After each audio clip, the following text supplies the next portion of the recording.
Labdien! Šodien es pastāstīšu, ko mums gatavo zvaigznes aprīlī. Lūdzu ņemt vērā, ka tas ir kopējas tendences.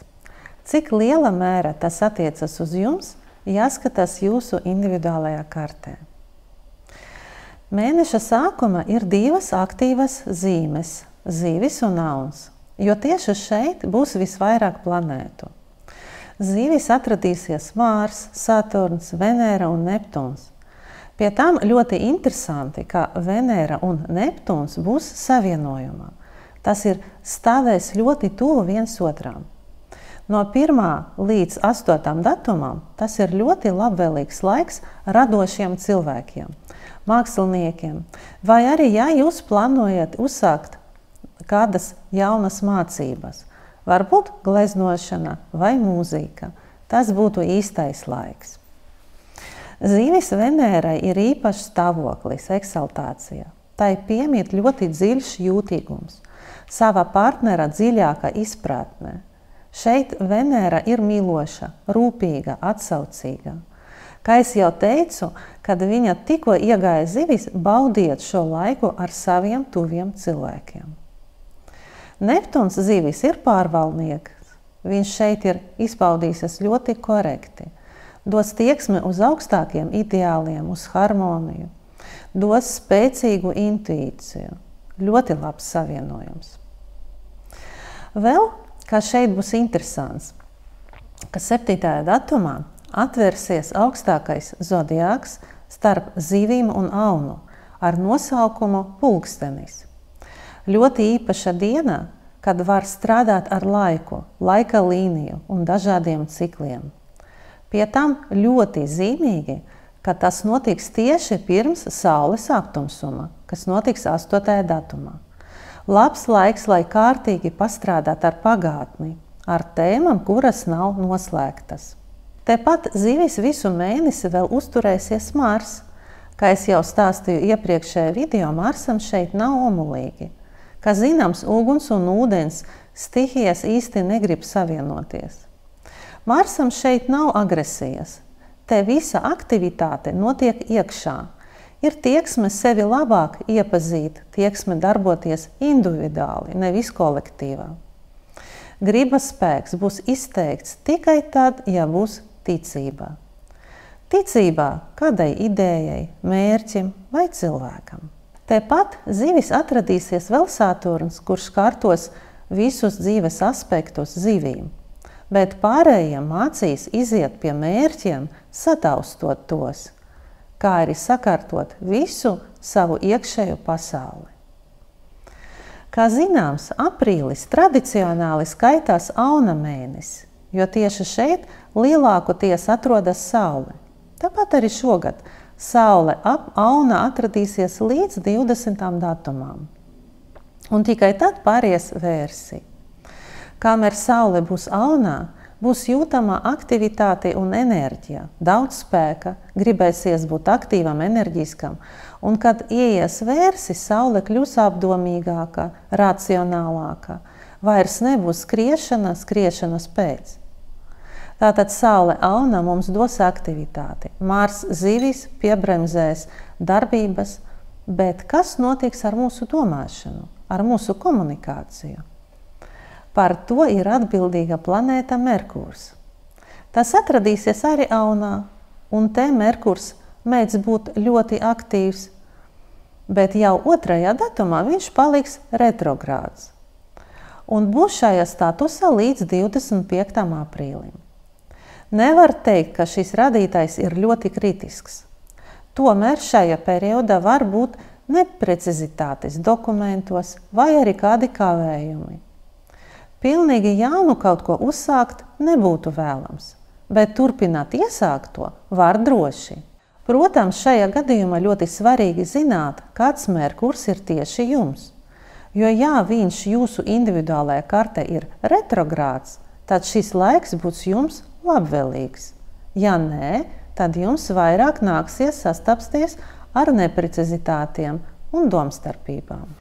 5. aprīlī Auna ienāks arī Venēra un paliks līdz mēneša beigām. Planēta, kas saistīta ar partnerattiecību tēmu, mīlestību, harmoniju un naudu. Šeit Venērai nav labvēlīgs stāvoklis. Jūtas var izpausties nelīdzsvaroti, impulsīvi, asi, pat agresīvi. Neskatoties uz to, šajā laikā cilvēki būs vieglāk aizvainojami, tāpēc lūdzu varbūt vairāk varam piedomāt pie savām runām un darbībām. Vēl gribu pievērst uzmanību interesantam savienojumam Vērsi – Urāns, Jupiters un Baltais mēnesis. Vēršiem noteikti būs iespējas kaut ko krasi, pat pēkšņi pamainīt. Lielāka varbūtība kā uz labo pusi. Pārējiem būtu rūpīgi jāpadomā par naudas līdzekļiem, par pareizu ieguldīšanu. Un vēl ļoti svarīgs moments – 8. aprīlis. Šajā datumā notiks Saules aptumsums. Primāri viņš skars aunus, tad svarus un tikai tad vēžus un mežāžus. Lielāki pārbaudījumi gulsies uz viņu pleciem. Vai arī, ja jums ir planētas minētas zīmes, tad arī, protams, jūs skars, bet mazāk. Kā mēs jau runājam, aptumsuma darbība nav tikai viena diena. To varēs just jau kādas 5 dienas pirms un pēc 8. datumā. Atceramies, ka jebkurš aptumsums izgaismo nenoslēgtas tēmas, problematiskas tēmas vai cilvēkus, ar kuriem kaut kas ir risināms. Tāpēc esam ļoti vērīgi šajā laikā. Tāpat tas nebūtu labvēlīgs laiks pieņemt svarīgus kardinālus lēmumus savā dzīvē. Jāizvairās no dokumentu parakstīšanas un ceļojumiem. Un tagad pāriesim pie zodiāka zīmēm. Kopējas tendences tipiskiem zodiāka zīmju pārstāvjiem. Neskatoties uz aptumsumiem auniem, aprīlis izskatās labvēlīgs, īpaši mēneša sākums. Ja jau plānojat kaut ko darīt, tad lūdzu esiet vērīgi un pārdomāti. Un tad varēsiet ielikt pamatus lieliem darbiem uz ilgu laiku.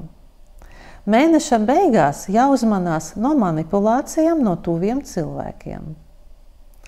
Vēršiem aprīlis izskatās ļoti svarīgs un atbildīgs mēnesis. Būs ļoti labas iespējas attīstīties, paplašināties, izaugsmē darbā arī iespējama, bet būs jātiek galā ar iekšējām svārstībām un konfliktiem. Dvīņiem būs aktuāla partnerattiecību tēma, bet šī tēma mēneša ietveros ļoti mainīsies, no savstarpējiem konfliktiem līdz kaislībai un idilei. Īpaši labvēlīgs ir mēneša vidūs. Vēžiem vajadzētu būt taupīgiem un apdomīgi tērēt savus līdzekļus, īpaši mēneša sākuma. Mēneša vidūs var justies nogurums un būtu labi atpūsties. Bet mēneša beigās parādīsies jauns spēks un varēsiet sasniegt jaunas virsotnes. Lauvām mēneša sākums izskatās diezgan saspringts. Var gadīties konflikti, pat šķiršanās ar kādu svarīgu cilvēku. Bet uz mēneša beigām viss nomierināsies un emocionāli jūs jutīsieties labi un līdzsvaroti. Jaunavai mēneša sākums izskatās skumjš saistībā ar attiecību tēmu. Mēneša vidū var just enerģijas pieplūdumu un spēku. Var atvērties labas perspektīvas darbā. Bet mēneša beigās var būt neliels ceļojums. Pareizāk teikt, būtu ļoti vēlams. Svariem aprīlis sāksies grūti.